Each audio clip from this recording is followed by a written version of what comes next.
વધુ સમાચારમાં વાત કરીએ તો મહત્વના સમાચાર ભાવનગરથી પ્રાપ્ત થઈ રહ્યા છે। ભાવનગર શહેરના નિર્મલનગર અને નવાપરાના 3 શખ્સોને એલસીબી ટીમે બનાવટી ચલણી નોટો સાથે ઝડપી લીધા હતા। પોલીસે પ્લોટ ચોકી પાસેથી નૈતિક મોદી, જયરાજસિંહ ગોહિલ અને તૌફિક પરમારને જાલી નોટ નંગ 62 જેની કિંમત રૂપિયા 1,16,310નો મુદ્દામાલ જે છે તે પોલીસે જપ્ત કર્યો છે। તો ત્યારે જિલ્લા પોલીસ વડા ડોક્ટર હર્ષદ પટેલની ઉપસ્થિતિમાં ત્રણેય આરોપીનું રિકન્સ્ટ્રક્શન કરવામાં આવ્યું હતું, જે અંતર્ગત પોલીસ દ્વારા ત્રણેય શખ્સોને સાથે રાખી અલકા સિનેમા નજીક આવેલી દુકાનો સહિત જગ્યાઓ પર લઈ જઈ અને વધુ તપાસ હાથ ધરવામાં આવી હતી। આ અંગે ઝડપાયેલા શખ્સોની સઘન પૂછપરછ કરી કોઈ સંડોવાયેલું છે કે કેમ તે સહિતની કાર્યવાહી પોલીસ દ્વારા હાથ ધરવામાં આવી હતી।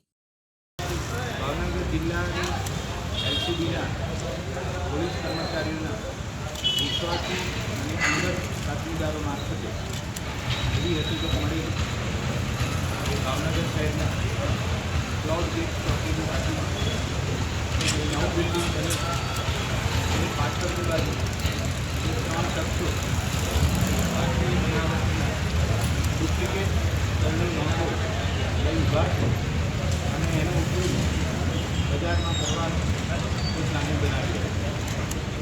આ બાતમીના આધારે જગ્યા વેરીફાઈ કરતા સ્થળ ઉપર 3 પુસ્તકો મળી આવે। તેમના નામ વિચારવા કરતાં નૈતિક મોદી, જયરાજસિંહ ગોહિલ અને તૌફિક રફીક પરિણામ 500 રૂપિયાના દરે 62 ડુપ્લિકેટ નોટ મળી આવે।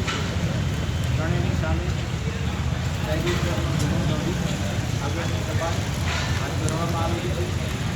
3 આરોપી પૈકીનો જે તૌફિક રફીકભાઈ આરોપી છે એ આની પહેલાં જીએસટીના જે ગુનામાં પકડાઈ ચૂકેલો છે। વધુમાં જીએસટીના કર્મચારી અધિકારીઓ ઉપર હુમલો કરવાનો પણ સમગ્ર તપાસ એ દિશામાં ધમધમી રહી છે કે આ 3 આરોપીઓ ભારતીય ચલણી જે બનાવટી નોટ છે એ ક્યાંથી લઈ આવે છે, કોને આપવાના હતા, એની ઉપરની લાઈન કઈ રીતે કામ કરી રહી છે। આ 3માંથી 2-3